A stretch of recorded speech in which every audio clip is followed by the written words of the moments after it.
Oui, de retour à l'émission. On va revenir sur cette fameuse histoire de cette peine adaptée aux criminels racisés au Québec. C'était dans la presse hier.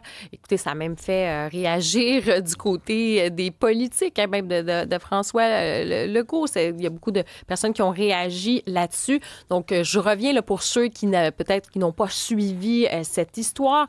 Donc, il y a eu finalement une juge qui a décidé d'adapter, qui a accepté la suggestion de la défense dans une affaire où quelqu'un avait été là, condamné en lien avec du trafic de drogue. Ça se passait au palais de justice. C'est une décision qui a été rendue fin juillet.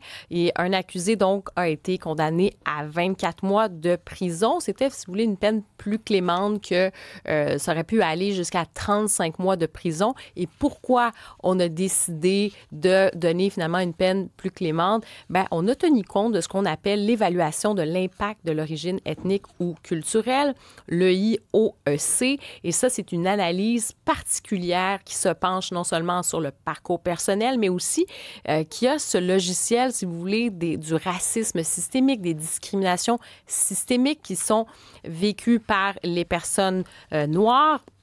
Et donc, pour cet individu-là, lui, il avait grandi à Côte-des-Neiges et dans le jugement, on a parlé qu'il y avait un traumatisme, potentiel de traumatisme intergénérationnel de l'esclavage en Nouvelle-Écosse. Sa mère venait de Nouvelle-Écosse et on dit que là-bas, il y a une population noire historique issue de l'esclavage et que là, ça a pu finalement créer des sortes de stigmates et qu'il venait aussi de Côte-des-Neiges, c'est un quartier multiethnique à Montréal. Et je cite, un quartier défavorisé caractérisé par la pauvreté et le crime où il y avait du profilage racial. Je connais très bien ce quartier. J'ai grandi à Côte-des-Neiges une bonne partie de ma vie. Bref, ça fait réagir. Il y en a qui disent c'est du deux poids, deux mesures. Pourquoi une personne racisée devrait ou pourrait avoir une peine plus clémente qu'une personne blanche ou quelqu'un d'une autre origine? Est-ce qu'on va segmenter, adapter en fonction de la couleur de peau? Bref, on va en parler. Il y a deux personnes ici qui ont réagi. Fatima Aboubakar, qui est directrice de garderie, qui s'intéresse aussi à ces questions-là, on l'a vu à plusieurs reprises, prendre des positions aussi dans l'espace public en lien avec la laïcité. Et j'ai avec moi aussi Paulo Dantas, qui est analyste politique, animateur de l'émission Vision de l'actualité à Radio-VM, TVRS. Et vous avez pris aussi position dans ce débat. Vous êtes originaire du Brésil, vous êtes québécois, vous êtes originaire du Brésil, mais ça vous a touché. Et je vais commencer avec vous, Paulo Dantas. Pourquoi vous avez décidé de réagir avec cette histoire? Parce que, dans le fond, je trouve que des fois, et je me pose la question, où est la résilience émotionnelle de certaines personnes? Parce que les Noirs, d'abord, on n'a jamais demandé ça. Puis quand les gens essaient c'était paternaliste d'ouvrir, écoute, moi, je vais décider pour vous qu'est-ce que c'est bon pour vous à cause de qu'est-ce que vous avez vécu. Mais dans le fond, il ne faut jamais déresponsabiliser les gens. Moi, je viens, comme vous avez mentionné un peu, je viens du Brésil, je viens d'un quartier très pauvre et ça ne m'a jamais empêché de réussir dans la vie, de venir au Québec, d'apprendre l'histoire, la langue. Et je me pose la question, chaque fois qu'on voit une histoire comme ça, on part toujours de l'angle des échecs. Si on lit les rapports, c'est les échecs de la vie de M. Paris, c'est à cause de ce qu'on appelle le racisme systémique. Mais on ne touche jamais les gens qui ont réussi, les gens qui ont bien fait, les Noirs, je parle des Noirs qui ont venu au Québec, qui ont appris la langue, il ne faut pas oublier, les premiers afrodescendants qui ont touché le Québec, Mathieu Dacosta, c'était un Noir, c'était pas un esclave. Je ne suis pas en train de dire qu'il n'y a pas de racisme, mais quand les gens essayent tout le temps de coller cette fragilité de Noir, de dire, écoute, vous êtes Noir, vous avez eu vraiment des vies difficiles, c'est pour ça on va atténuer vos peines. Ça, je trouve aberrant et on n'a jamais demandé ça. En tant que Noir, je trouve que les gens, les Noirs, les immigrants aussi, sont beaucoup plus pragmatiques qu'on pense. Mais dans le fond, on prend une attitude, on prend une décision pour essayer d'expliquer quelque chose qu'on n'a jamais demandé. Puis je vois de temps en temps dans les médias ces choses qui m'interpellent, comme la dernière fois, je sais que vous vous rappelez, en 2018, il y avait le show Canada.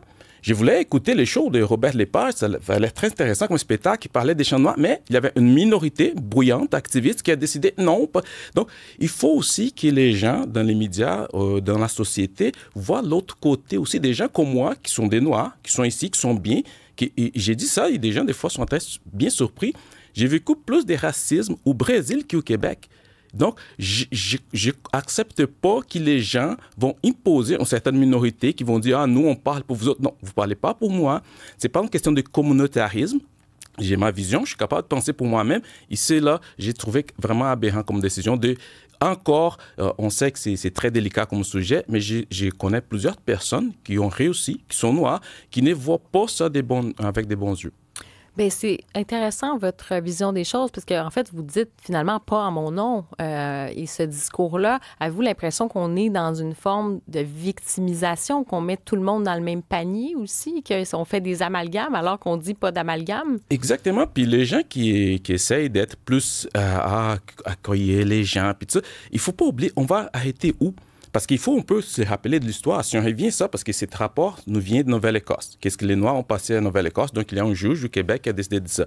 Mais si on revient un peu en 1923, quand il y a eu la loi contre l'immigration chinoise, que les Chinois ont eu difficile à Vancouver. Donc, si on a un rapport qui vient de Vancouver pour dire, écoute, là, les Chinois ont tellement souffert pendant le chemin de fer, tout ça, on va s'arrêter où?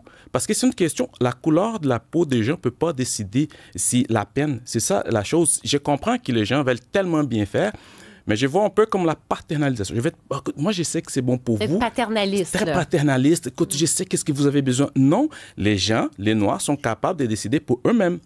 Donc, quand on voit ça, ça vient coller davantage l'étiquette.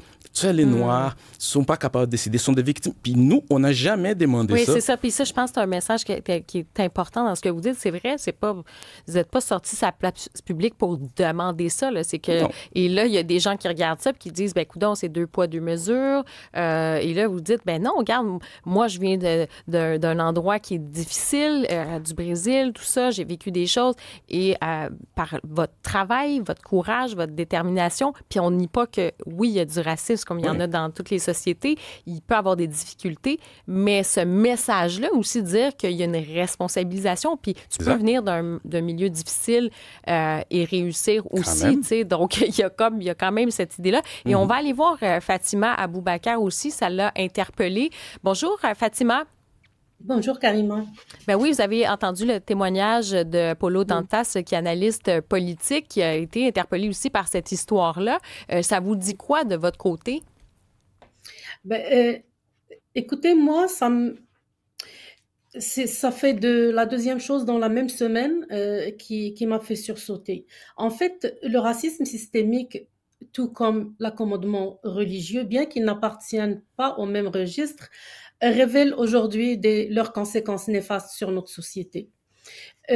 D'abord, moi, j'ai des questions. J'espère que Madame la juge écoute l'émission. Ici, elle fait face à 2 personnes issues de 2 minorités. Un noir qui a vécu une vie difficile et un immigrant musulman qui arrive d'un pays où il y a une guerre. Est-ce qu'elle va faire la hiérarchisation de minorités? Et supposons, et elle a devant elle 2 noirs qui ont vécu dans le même quartier, qui sont allés dans les mêmes écoles, qui sont les 2 de famille monoparentale, qui ont vécu les mêmes circonstances, mais sauf qu'il y a un qui a réussi et l'autre qui n'a pas réussi. Et ils sont devant elle pour un problème ou un autre. Est-ce que celui qui a réussi va être traité moins, c'est-à-dire elle va être moins traitée qu'il faut, injustement, inéquitablement, pour le bénéfice de celui qui n'a pas réussi. Disons que celui qui a réussi va payer le prix de sa réussite en dommages parce que l'autre n'a pas réussi. Encore, moi, ça me fait penser à un enfant blanc de famille monoparentale qui vit dans la pauvreté à côté d'un enfant noir, des mêmes circonstances. Est-ce que l'enfant blanc, sa vie serait, sa monoparentalité, sa pauvreté serait moins dommageable que l'enfant noir? Et puis, moi, là, je suis vraiment très tannée d'entendre famille monoparentale. Moi, je suis monoparentale. Mes enfants ont vécu sans père. Et puis, arrêtons juste d'être des victimes. Quand on se met dans le positif, comme ce qu'elle a fait, la madame qui a écrit une lettre ouverte pour blâmer Monsieur Plamondon, parce qu'il a mis la main sur un problème de société et que son objectif était de mettre la main de voir le bobo, de faire le diagnostic et de chercher des Là, solutions. vous parlez de la prise de position du chef du Parti québécois, Paul Saint-Pierre Plamondon. Oui, c'était un journaliste qui posait une question en lien avec la criminalité en hausse chez les jeunes, les tentatives de meurtre notamment, les meurtres aussi chez les jeunes. Là, il s'intéressait, en fait, il y avait un questionnement sur les gangs criminalisés et ça a créé aussi là, tout un tollé. Certains ont dit, M. Paul Saint-Pierre Plamondon fait de la récupération, c'est du racisme, de la xénophobie. Donc, ça aussi, ça vous a attiré votre attention. Ça m'a même amené à inviter mes garçons qui sont maintenant des jeunes hommes et je les ai fait écouter M. Plamondon parce que moi, à un certain moment, je croyais que j'étais trop positive au point que j'entends pas qu'il mettait qu'il pointait du doigt les enfants des immigrants. J'ai dit, écoutez, M. Plamondon, qu'est-ce qu'il dit et dites-moi qu'est-ce que vous pensez. Mais les deux ont vu un discours positif, réel, honnête et courageux. Ça, je parle même pas de moi, je parle d'une génération qui a grandi ici au Québec, mais qui sont des immigrants. Mais je crois que si on se positionne en victime, ça ne sert à personne, ça ne sert à rien. Donner des exemples positifs aux immigrants, aux Noirs. Autour de moi, là, toutes les communautés que j'ai autour de moi et dans mon travail et ceux avec qui on a vécu ensemble dans le quartier, nos enfants, et c'est vrai, je le dis pas pour tous nos enfants ont réussi leur parcours, que ça soit professionnel, que ça soit universitaire, études. Et le seul qui n'a pas, on va dire, réussi et qu'on essaye de récupérer parce qu'on est toujours positif, les gens autour de moi, c'est un qui était récupéré par les mosquées. Lui, on l'a pas perdu, c'est pas à cause des institutions québécoises, c'est à cause des mosquées parce qu'il est tombé dans les griffes de l'islam radical. Donc, déjà, il faut arrêter d'infantiliser, il l'a dit, Paulo, il faut arrêter d'infantiliser les Noirs, les immigrants, traitez-les comme des Québécois adultes, ils vont assumer. Ils vont assumer leurs responsabilités et puis nous aurons une société plus heureuse que ça et puis nos politiciens seront plus capables de nommer les choses et de les traiter. Fatima Aboubakar, merci beaucoup. On vous a entendu là-dessus. Et en quelques secondes, justement, Paulo Dantas, le message peut-être que vous avez envie d'envoyer là-dessus. Je voulais juste dire aux sociétés québécoises que les immigrants et les Noirs sont plus ouverts qu'on pense, qui n'est pas juste basé sur les caricatures qu'on voit de temps en temps. On est capable, nous sommes pragmatiques, puis on comprend comment ça fonctionne la société. Donc, il faut juste nous demander au lieu de décider avant de nous demander quelque chose.